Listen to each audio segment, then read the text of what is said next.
On December 30th, 2019, Dr. Li Wenliang, who worked at Wuhan Central Hospital in China, messaged his fellow physicians, alerting them to the appearance of a concerning cluster of pneumonia cases. In response, he was threatened and told to stay quiet. 39 days later, after becoming infected with the very virus he'd been warning about, he was dead at age 33. By that time, the disease had already spread to dozens of countries. His initial message read, 7 cases of SARS confirmed at Hunan meat market. The latest on that, a new case confirmed right here in the US. 5th case of the deadly new strain of coronavirus has been confirmed. Coronavirus, did it evolve in nature or was it man-made in a Chinese lab? I find it very hard to accept that one man in China eating a bat has actually caused this world scale of chaos and horror. Yeah, we know that the root of this is from animals. It comes from animals, like all the other things, like MERS and SARS. COVID-19 has underscored the urgency with which we need to end factory farming. And going vegan now has 4 strong pillars. We don't just have ethics, the environment and health. We're now, of course, for infectious zoonotic disease. Vegan mayonnaise, vegan meats, vegan cheeses, vegan milks. It's more than a tipping point. We've hit that. Now we're snowballing toward a cultural realization.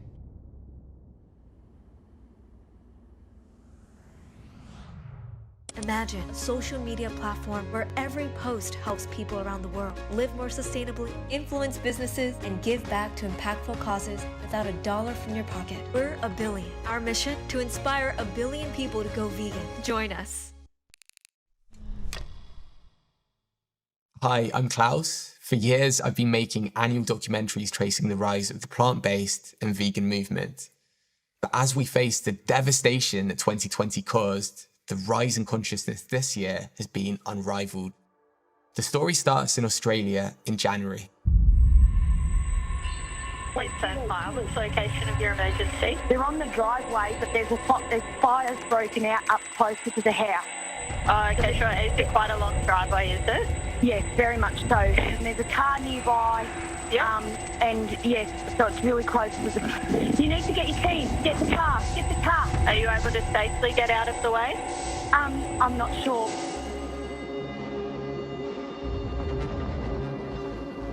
There are downright apocalyptic images coming out of Australia right now. 2,000 homes have been destroyed. It's a staggering toll on the nation's wildlife. Scorching more than 14 million acres of land. The WWF calls it one of the worst wildlife disasters in modern history. This isn't even our fire season. This is not our fire season.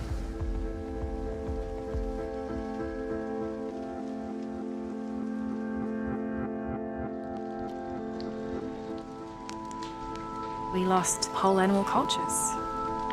It's pretty confronting. What we see in Australia now is something that's likely to be playing out all over the world for many, many years to come. It's never been more critical for us to understand what is driving this crisis.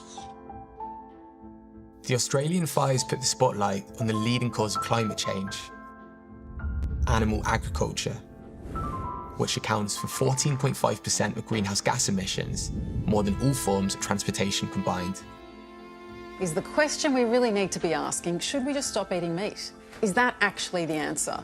If we look at the wildfires in January in Australia, it's quite abstract for people to understand how that's related to eating meat, dairy and eggs. But meat, dairy and eggs are the leading cause of species extinction, habitat destruction, and are also one of the leading causes of greenhouse gas emissions, which of course heats up our planet and increases the likelihood and risk of wildfires. The Australian fires were so unprecedented in their scale, it begged the question, what can we do to minimise our impact on the planet? If food was part of the problem, it surely had to be part of the solution. That was the premise of Veganuary, a campaign in January that not only saw hundreds of thousands of people try a vegan diet, but also encouraged giants like KFC, Pret a Manger, Greggs, and others to bring new products to market.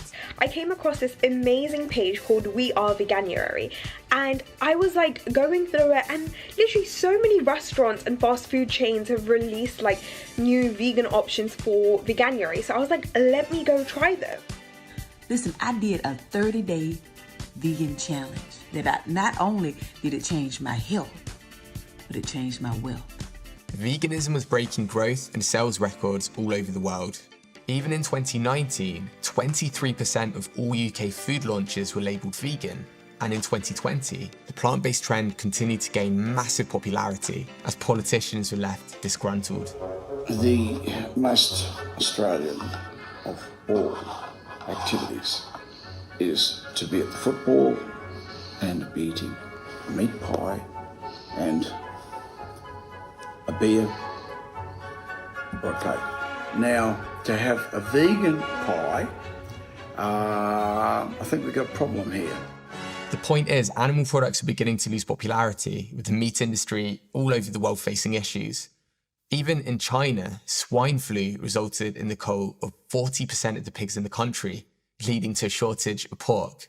And as this happened, little did we realise that much worse was to come.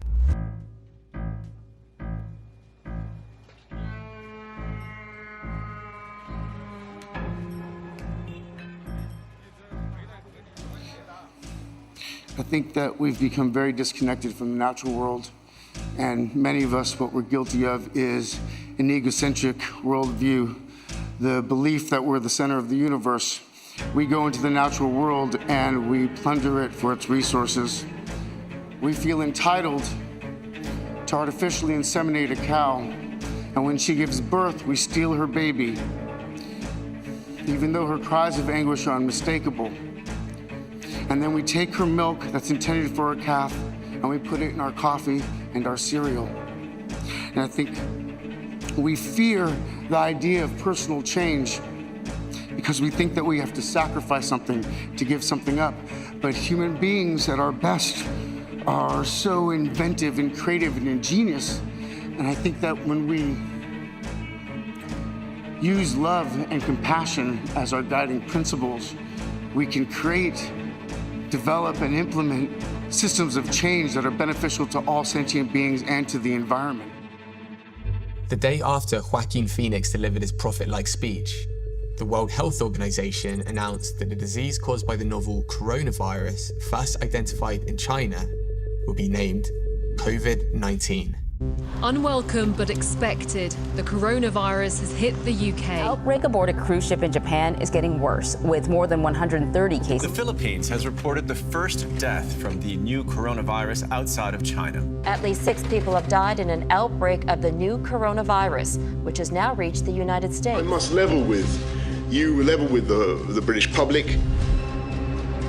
More families, many more families, are going to lose loved ones before their time.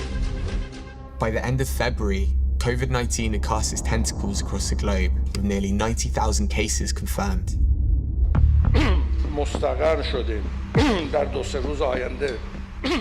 We are experiencing an unprecedented event, a global pandemic that in New Zealand, we have moved to fight by going hard and going early. As numbers of cases and deaths mounted, the World Health Organization declared that COVID-19 could be characterized as a pandemic, with Europe at the epicenter. We have therefore made the assessment that COVID-19 can be characterized as a pandemic.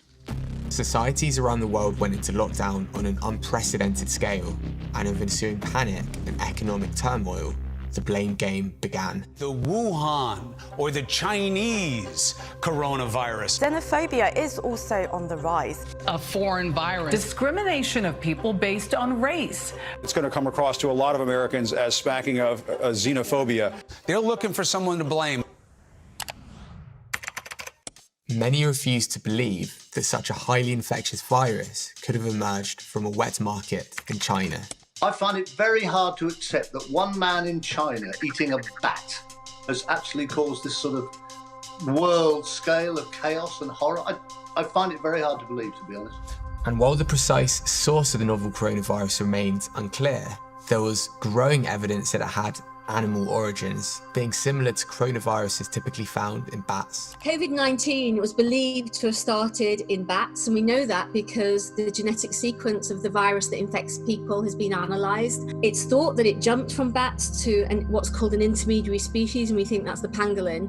and then from pangolins to people. Now, both bats and pangolins were traded across what's called wet markets in China, and also countries way beyond China too. And that's where basically animals are trussed up in cages, piled one on top of another, in very close contact to each other, but also, of course, in very close contact with human beings. And so this is where zoonotic diseases, as they're called, normally start, is when you've got people in contact with wildlife that they would never normally be in contact with. Of the 51,000 media articles about COVID-19 published in the first month of lockdown, only 2.1% mentioned the word animal. This was surprising because the scientific community had been predicting a pandemic like COVID-19 for years due to the intensification of animal farming. Whether it was avian flu coming from factory farms, repeated bouts of swine flu from pig farms, MERS being the result of the way humans treated camels, and SARS stemming from civet cats, scientists have been warning us for years that our treatment of animals is leading to an ever-growing number of outbreaks. In this age of emerging plagues, we now have billions of feathered and curly-tailed test tubes for viruses to incubate and mutate within, billions more spins at pandemic roulette. Along with human culpability, though, comes hope. If changes in human behavior can cause new plagues, well then changes in human behavior may prevent them in the future. The coronavirus, COVID-19, has been a major shock to the growth prospects of the global economy and the euro area economy. The pressures on the economy started being felt in every sector, including the meat and dairy industry. As restaurants in the hospitality sector shut down, demand dropped, and slaughterhouses were forced to close. This morning, a growing number of major meat processing plants are closed. The world's biggest pork producer, Smithfield Foods, shut down its processing plant. Dairy farmers have been led to dump their milk. They're literally emptying it out right into the drain here, 25,000 gallons a day. The pandemic has exposed the dark underbelly of the meat and dairy industry, particularly slaughterhouses, and what's happening inside slaughterhouses. So you had newspapers like the New York Times forced to do stories about the kill floor and show imagery of the meat processing because the slaughterhouses are hotspots of COVID-19, and tens of thousands of slaughterhouse workers have gotten infected. More than 200 have died. COVID-19 outbreak shone a whole new kind of spotlight on the meat industry. Articles were published from major outlets about pigs having to be drowned and suffocated, and chickens being euthanized. For the first time ever, the public realized how fragile the animal industry was, and the scale of suffering was magnified and visible to all. We put down sick pigs because you feel sorry for them. But have a healthy pig to take a rifle and shoot it. It's unreal. Demand for meat and dairy products declined for the first time in 9 years due to the coronavirus pandemic. 40% of Germans were cutting down on meat, and in the UK, over 50% of people were considering plant-based options according to a new poll. The dietary changes were so widespread that farming outlets began to spread propaganda as they worried about the growth of veganism and the ever-apparent surge in plant-based meat sales. I think these stories make you become not necessarily a vegetarian, but to think twice about beef. And then you think twice about beef and then you try Beyond, you kind of realize it's very, very similar. They're both protein sources. The new Beyond sausages are much better in terms of the kind of ingredients that we used to get. The price differential could be big. At last, Ethan Brown may have that price differential where he's cheaper coming under the beef complex. I think the way that COVID has changed people's diet inspired more people to try plant-based products and inspired people to really look into animal farming and consider how much they want to be involved and how much meat they want to eat. There was some interesting polling done during the year which showed that both in the UK and the US people were trying plant-based meats. Some of them simply couldn't find their normal products, and polling showed that a huge number of them actually wanted to stick with it once they had tried it.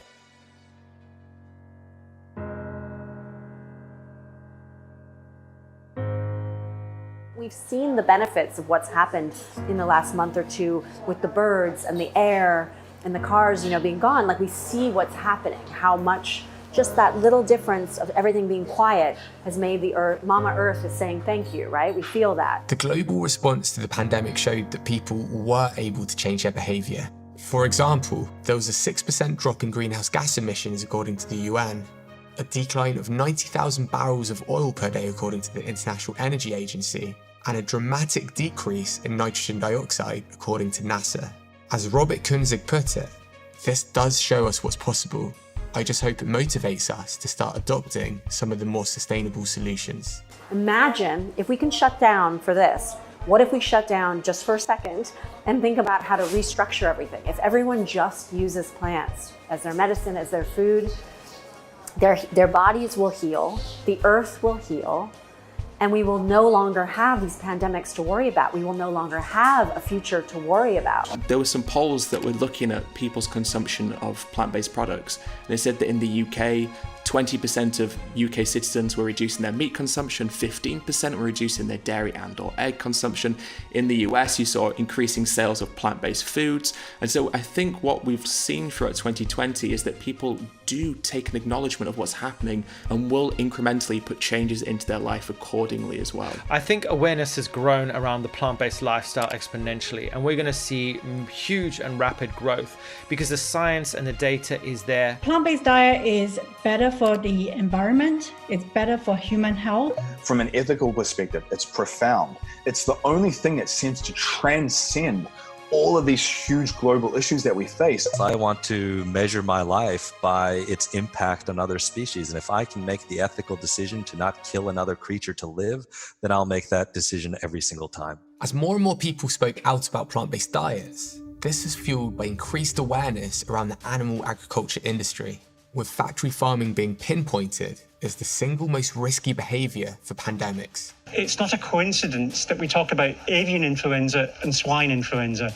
Those are the two species that are farmed intensively the most around the world. Thousands and thousands of animals packed in together, and that's a very good environment for a new virus to emerge from a mutation.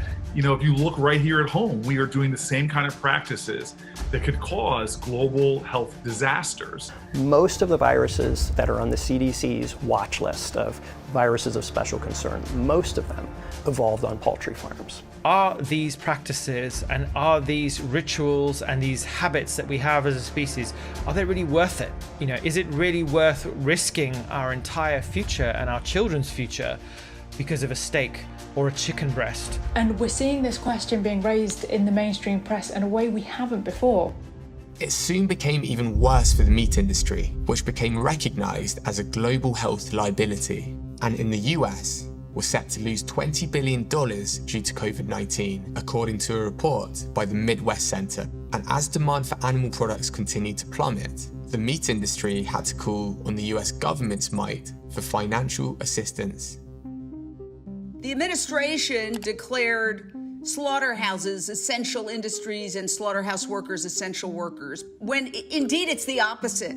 We wouldn't have a pandemic if we were a plant-based society. So instead of calling slaughterhouses essential industries and the meat industry an essential industry, it is essential that we eliminate meat to prevent future pandemics. The people that buy cheap meat pay for it 3 times. The first time at the checkout, the second through their taxes in subsidies to agriculture, and the third is through the cleanup cost to our health and to the environment, which is huge.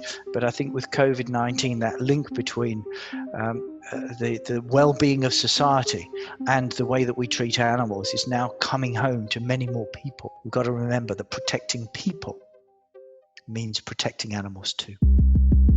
Midway through the year, George Floyd's death led to the biggest Black Lives Matter protests the world had seen.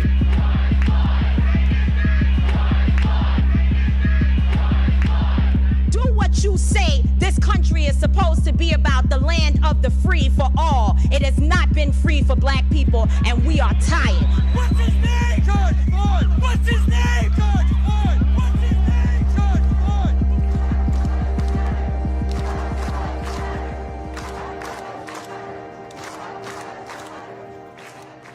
Awareness was sparked about dietary racism. highlighted most notably when the 2020 USDA dietary guidelines ignored alarming lactose intolerance data. 65% of the global population is lactose intolerant, according to the National Institute of Health. This number is even higher among non-white populations, such as Asians, Blacks, and Hispanics, which you've all heard here today. Those who cannot effectively digest the lactose in cow's milk, they experience really painful symptoms. The newly updated recommendation stated that Americans should be consuming 3 glasses of dairy per day. This decision was heavily criticized. This is of particular concern for communities of lower socioeconomic means and is disproportionately affecting minority ethnic communities. The vast majority of people of color in this country are intolerant of the lactose that's in milk. Yet, because they think they have to eat this stuff, they go out, eat it, get sick, and think that they have some sort of intestinal problem. But in fact, when I encourage them to stop eating dairy, their problems cleared up. Why on earth does the USDA have a food category on the dietary guidelines for Americans that makes over half of us sick, uncomfortable, and unable to breathe? For the USDA to continue to put its stamp of approval on a product that is unnecessary and unhealthy and rooted in a highly oppressive system is unconscionable. Not only did these recommendations ignore lactose intolerance in certain communities, there was growing evidence around the link between dairy and chronic disease. A review of 47 studies, for example, including over 1 million participants, showed that men who ate dairy products were up to 65% more likely to develop prostate cancer, whilst those on the plant-based diet were 36% less likely to develop it. Another study from 2020 showed that drinking 1 cup of dairy milk a day increases a woman's risk of breast cancer by 50%, with 2 to 3 cups increasing that risk by a staggering 80%. The recent research backs up the hundreds of other studies showing the link between dairy consumption and chronic disease, including cancer. It was shocking that in 2020, the USDA continued to promote dairy, especially in the face of other mainstream medical establishments shifting away from recommending this food group, including Canada's food plate, which excluded dairy as an essential component after industry were prevented from influencing guidelines. And it's actually the first time around, this guide was based on science. All previous guides had invited the food industry to have seats at tables, to have votes at tables, and to have closed-door meetings. But the question in 2020 was, why were other governments so slow to change their recommendations? It's not acceptable that the NHS is collapsing under the burden of chronic diseases, many of which can be prevented or treated by simple diet and lifestyle change. One of the reasons why the United States now has the highest number of deaths compared to any other country in the world is because of these pre-existing conditions. Let's think about them: obesity, type 2 diabetes, heart disease, hypertension. Every single one of them cannot just be prevented and stopped, arrested in their tracks, but reversed with a healthy enough plant-based diet. So in 2020, we found out that not only does eating animal products increase the risk of chronic disease, but these same chronic diseases make you more likely to suffer a severe or even fatal outcome with COVID-19. Armed with this information, people were beginning to take their health into their own hands. One study from Italy at the end of June, for example, showed that a substantial number in the population were buying more organic produce in response to the pandemic. And charity Viva commissioned billboards about slashing the risk of severe COVID by adopting a healthy vegan diet. Plant-based diet brings in what the body needs. It brings in fiber and vitamins, the right amount of protein, the right amount of nutrients, and it skips the thing that the bodies don't need: cholesterol, animal fat, allergenic proteins. It's lower in environmental toxins, so we're reducing our exposure to toxins, and we're incorporating nutrients that are important to support our immune health. A plant-based diet is the most effective approach for reducing your risk for all chronic diseases. Whether those chronic diseases are things that happen to your brain, like Alzheimer's disease, whether it's things like Hashimoto's hypothyroidism, whether it's things like fatty liver disease, chronic kidney disease, diabetes, cancer, cardiovascular disease, you name it. There isn't a single chronic disease that a plant-based diet can't improve. And if you really understand that and you really see the true power of a plant-based diet, then in my opinion, it becomes a no-brainer. And if you want to call it a silver bullet, call it a silver bullet because it is very, very effective. Italy has now lifted some of its toughest restrictions. Across Europe, businesses are starting to reopen and children are heading back to school. As the world started to emerge from lockdown and over 10 million cases of coronavirus have been confirmed, another novel viral strain was identified. Chinese researchers have discovered a new strain of swine flu. It's called the G4 strain of H1N1. You always have the possibility that you might have another swine flu type outbreak as we had in 2009. The new virus was named G4EA-H1N1, a genetic variant of the H1N1 strain that caused the swine flu pandemic in 2009 that resulted in around 300,000 deaths. According to scientists, the G4 virus possessed all the essential hallmarks of being highly adapted to infect humans. So far, it doesn't appear to be very contagious, and health authorities are quick to slow its spread. But it begged the question, with novel viruses becoming more frequent as we encroach on wildlife and expand factory farming, what if a viral outbreak emerged that was not only highly infectious, but with a high fatality rate, such as the Spanish flu of 1918, believed to have originated from the avian family, which killed upwards of 50 million people. The leading candidate, according to the CDC, of the next pandemic after COVID is a bird flu virus by the name of H7N9, which is 100 times deadlier than COVID-19. I think the long-lasting lesson of 2020 has to be that we have a responsibility to act and change now. We'll look back at 2020 and think that this was a dress rehearsal for much worse things to come. If the climate crisis gets worse, for example, the risk of pandemics are going to continue to grow, we may look back and think that 2020 was just a warning and we should have taken it more seriously. People began to question whether animal farming was becoming too costly for our society, with a market analyst suggesting that the meat industry would face a troubling year ahead. This was underscored when the US beef industry was blasted for overuse of antibiotics in a new report by the Natural Resources Defense Council. Farm animals are fed antibiotics for their entire lives. This means that about 70% of all antibiotics produced globally, not given to sick humans, but given to well animals, to farm animals, in order to make them grow more quickly and also to allow them to live through the conditions of industrial animal agriculture.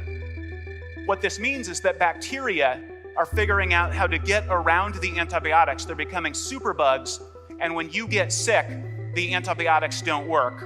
The former president of the World Health Organization, Dr. Margaret Chan, she explained that the world is heading toward a post-antibiotic era in which common infections will once again kill.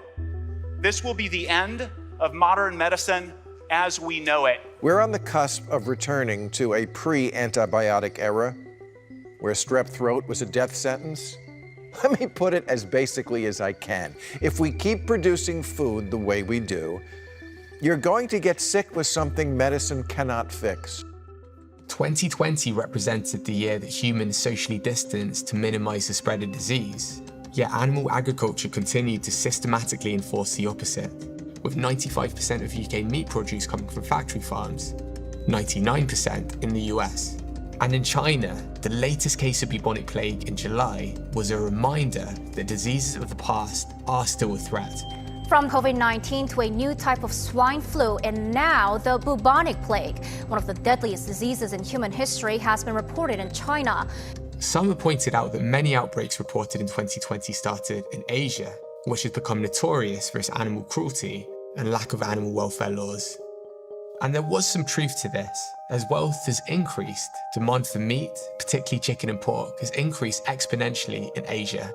Between 1968 and 2005, for example, the human population in China increased less than twofold, whereas the pig population increased almost 100-fold, and the chicken population increased more than 1,000-fold.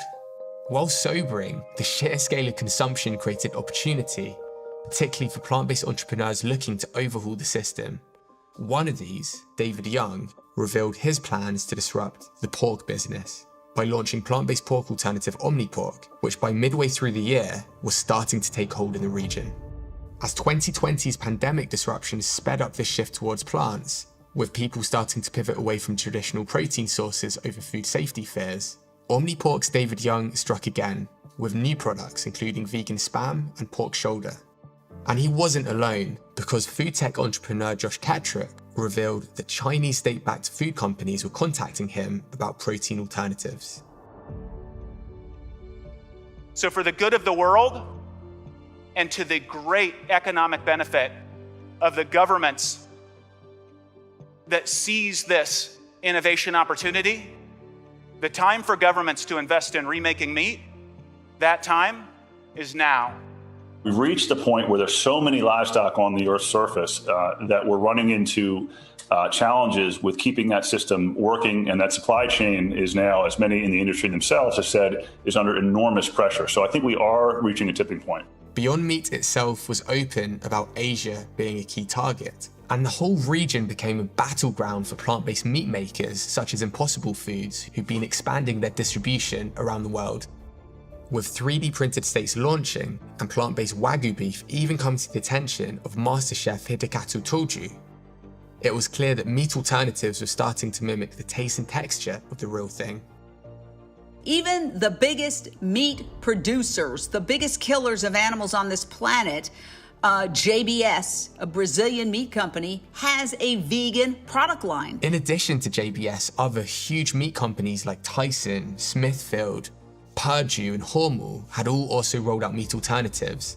And despite the pandemic, media outlets branded 2020 the year that vegan fast food truly took hold. Now, more and more people are cutting out meat and dairy products and adopting a plant-based diet. I mean, we really are heading into a plant-based revolution. The world is changing. The demand for these products is simply too strong at the customer level. We need to get products that taste the same or better and that cost the same or less. That's the holy grail. KFC's new vegan chicken burger. Singapore has given the world's first regulatory approval to sell its lab-grown chicken. The rise of plant-based meat and the development of plant-based meat technology is one of the most exciting prospects. It's the future of food, we know it. The meat industry over the last few years has attempted to halt the growth of the plant-based movement in various ways, but in 2020, the tactics became increasingly desperate. In August, the meat industry lobbied the European Union in an attempt to introduce a veggie burger ban. Tonight, why the European Parliament's Agricultural Committee wants to ban words like burger, sausage, cheese, and yogurt to describe plant-based products. If the veggie burger ban was passed, plant-based producers would no longer be able to use words like burger and sausage to describe their products. They would instead be forced to come up with new names such as veggie discs or veggie tubes, apparently to minimize confusion in the marketplace. Introducing the veggie disc. Is it a frisbee? No. Is it a UFO? No. Is it a soup bowl? No. It is the genuine veggie disc, a nutritious and delicious food enjoyed by the whole family, including your dog. Ruff, ruff, especially me. Ideal for a picnic or barbecue. Put it on the grill, not the jukebox. Don't be fooled. Buy the genuine and authentic vegetable disc. Meanwhile, in North America, a craftier war was waged by the meat industry when Canadian meat giant Maple Leaf Foods entered the plant-based burger market through a subsidiary called Lightlife. Lightlife tactfully published an open letter to Beyond Meat and Impossible Foods through a full-page ad in the New York Times, criticizing the number of ingredients in their food.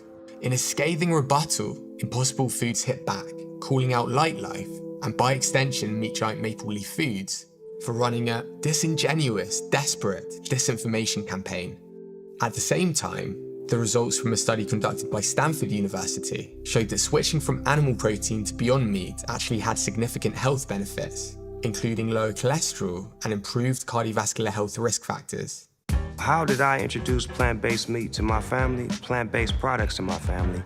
I just slid it on them. I snuck it in. You know, you gotta sneak it in, man, because so many people are accustomed to, you know, a certain taste or a certain way of doing it. So you gotta slide it in and let it just be a, you know, a way of coming in. And it's like, what is that? Oh, that's something new.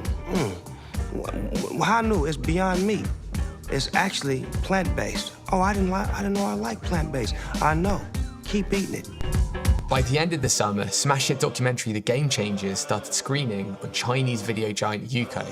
The Netflix phenomenon had already opened up the debate on diet and performance since its release in 2019, with a number of athletes in 2020 ditching meat, including, but not limited to, Barcelona defender Samuel Umtiti, who said he never felt so good since going vegan.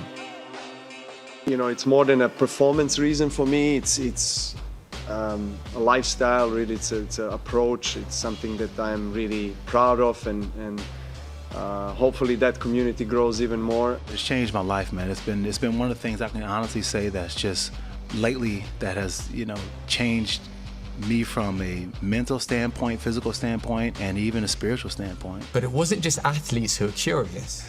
Well, my next guest, Anya, decided to adopt a vegan lifestyle and cut back on her favorite Dominican comfort foods, even though her family thought she was giving up her culture. My acne was really bad, and I was just sick of trying everything, and nothing worked. So I kind of went down the wormhole of documentaries and decided just to try this natural solution. You know, having watched Game Changers, having watched What the Health, it got us thinking, well, actually, what a brilliant opportunity. We're twins. You know, you watch all these, as Hug said, you watch all these documentaries on Netflix, particularly Game Changers, and it really does make you go, should we all be doing this? The Game Changers influence inspired the experiment so many of us have been desperate to see. What happens when one identical twin goes plant-based and one doesn't? Not surprisingly, plant-based Hugo's cholesterol went down and his energy went up. A vegan diet is very much more stable in terms of sugar delivery during the day, whereas a meat is, you know, you get the ups and downs, which was really interesting. This was backed up by a 2020 study showing that a staggering 84% of type 2 diabetics normalised their blood glucose after following a personalised plant-based diet called the NFI protocol. But perhaps an even more interesting experiment was inadvertently conducted by James Blunt when he tried the complete opposite of a vegan diet, a carnivore diet. I just lived on mince, some chicken, maybe with some mayonnaise, a little bit of, and it took me about 6 to 8 weeks to get very, very unhealthy, see a doctor who then said, I think you've got the symptoms of scurvy. Oh my God, that's hilarious. By the end of August, campaigns such as Plant-Based News' World Plant Milk Day went viral, and reports such as Dairy Does a Body Bad demonstrated that dairy was not just unnecessary, but also affects athletic performance. There's continuing science from the health and performance aspects, and then of course from the environmental aspects in the planet. And then with this lockdown, we know that the root of this is from animals. I mean, you look at the swine flu, the bird flu, all these pandemics, 3 out of 4, I believe it is. And then the funny thing is, people say, oh, well, we don't want to spread disease, so we should separate and have this social distancing. Well, what are we doing to animals that are in, in factory farms?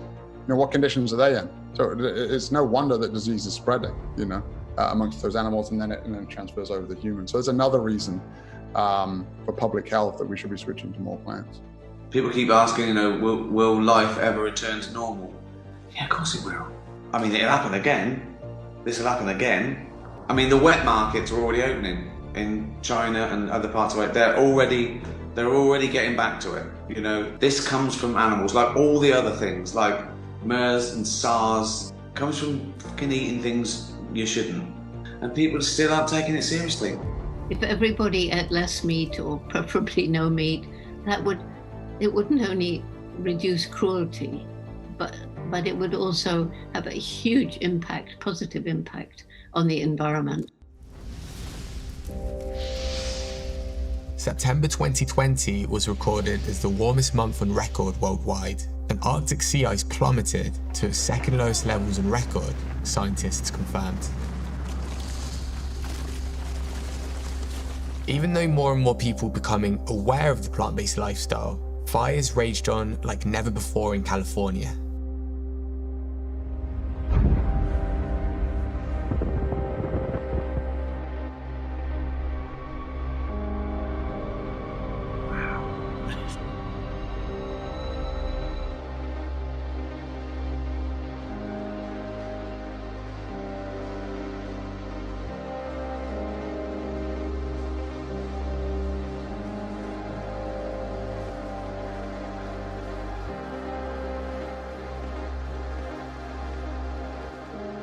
The recent data supported the severity of the climate crisis, with a new study showing that wildlife populations are in freefall all around the world.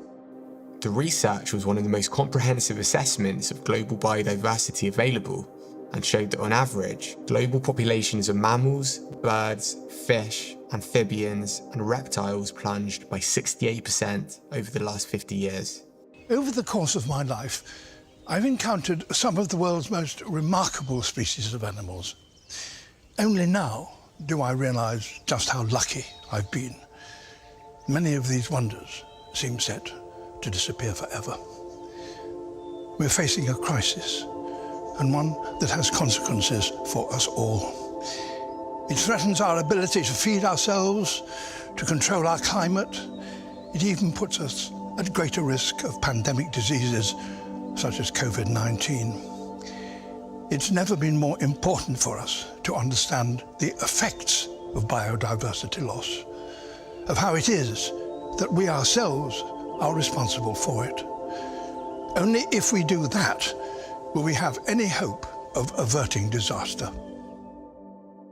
In the same month David Attenborough's A Life on Our Planet was released, a new study confirmed what we knew before, that a plant-based diet was best for the environment. As the study authors put it, our results show that diets are the main determinant of greenhouse gas emissions, with highest greenhouse gas emissions found for scenarios including high meat demand, especially if focused on ruminant meat and milk, and lowest emissions for scenarios with vegan diets. What this piece of research showed and was backed up by with a 2018 piece of research that is considered the most comprehensive analysis ever conducted exploring the relationship between farming and the environment is that a plant-based diet is the most sustainable diet that we can choose as humans.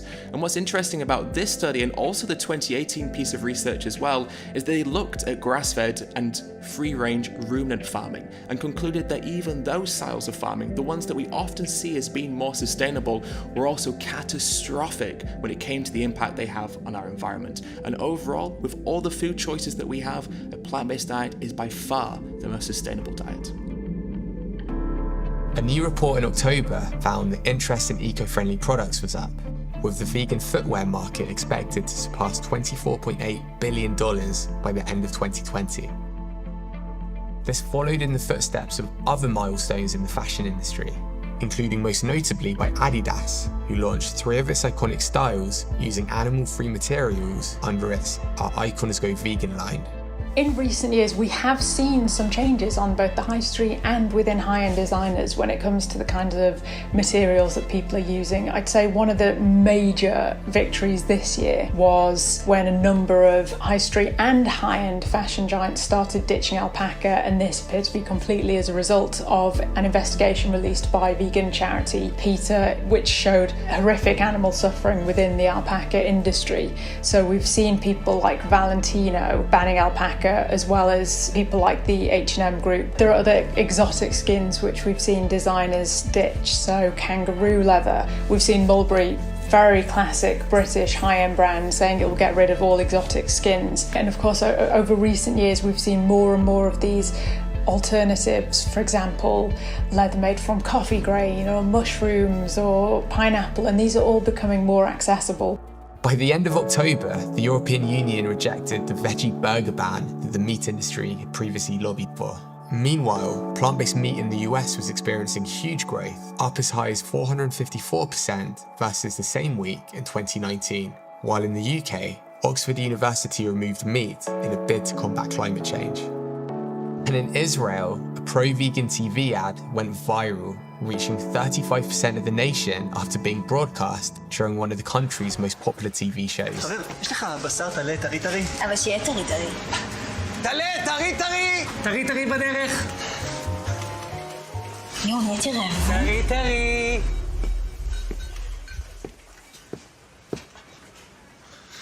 מה זה? טרי טרי? לחלק או לארוז? As winter set in, there was that feeling that society was back to square one.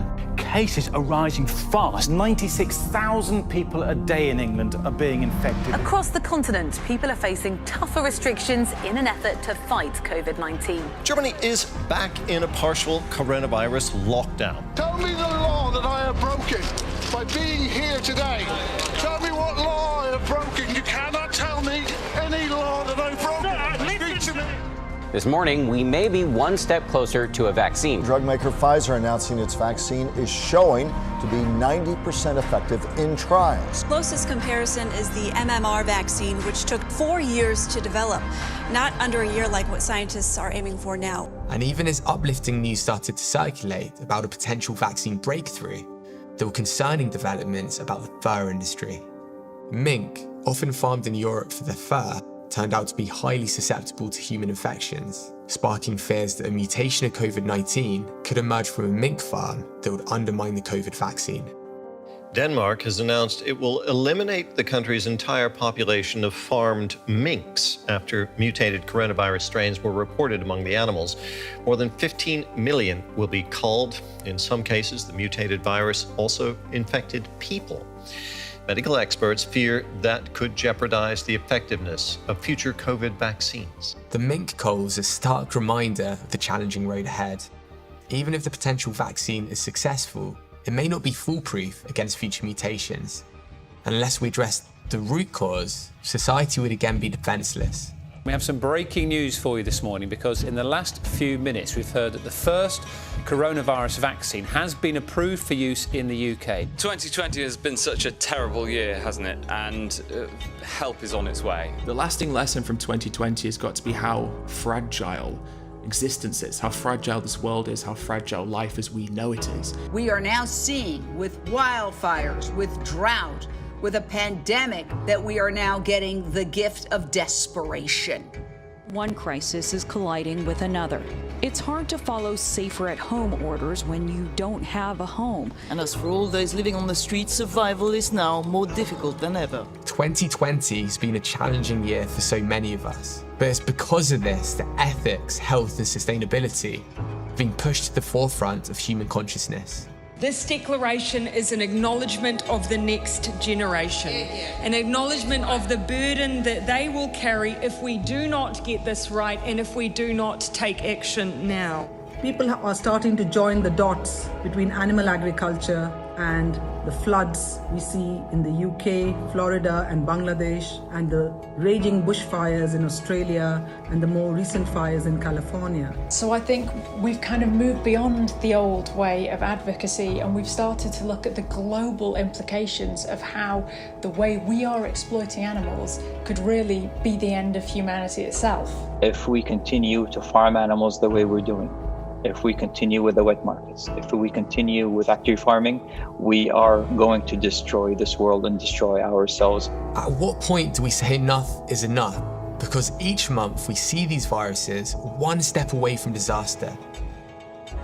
If an infectious disease from one of these factory farms or meat markets turns into a pandemic once every 5, 10 or 20 years, at what point do we reconsider this industry? Can we afford the cost of a pandemic like this again? And if we can't, how can we justify continuing to eat animal products? It seemed to be a little bit of a taboo thing to say right at the beginning of the pandemic, but very quickly when mainstream media, like articles from The Guardian, from The Washington Post, and from Vox, when they started talking about these links, all of a sudden it normalised the idea of veganism being a way to reduce the risk of infectious zoonotic disease into the future. And so if there's one good thing that can come from coronavirus is that it could have been much worse. And the fact that it wasn't much worse has given us a chance now to change, to avoid something worse from happening in the future. Making peace with nature is the defining task of the 21st century. It must be the top priority for everyone, everywhere. More and more people are turning to the plant-based lifestyle, with 10% of Canadians now identifying as vegan or vegetarian. In addition, a survey from Germany revealed that the number of vegans there had doubled in the last 4 years. While upcoming vegan chefs landed major opportunities on TV, a vegan butcher stores sold out in record time. Huge corporations began predicting and targeting massive rises in plant-based meat sales, including not just supermarket giant Tesco, but also multinational consumer goods company Unilever, who announced a €1 billion annual sales target for plant-based foods by the year 2027. While searches for vegan food near me skyrocketed by 2,100%. 2020 showed that the plant-based and vegan lifestyle was no longer a fringe movement. The question now is, what will 2021 bring? We all know climate change is real, and it's getting worse. Do you feel the eco-anxiety? We're a billion. Our mission? To inspire a billion people to go vegan. We're a growing community of people with a social purpose, sharing tips about vegan food and sustainable products to create lasting impact. Imagine a social media platform where every post helps people around the world live more sustainably, influence businesses, and give back to impactful causes without a dollar from your pocket. We wanted to show businesses around the world that 1 out of every 25 dishes on their menu being plant-based isn't good enough. By creating a review platform, we create a lot of really interesting data points, chefs to owners of businesses, showing them what people are saying about their vegan options to compete for your vegan dollar. Join the abillion community and let's work together to help inspire a billion people to save our planet.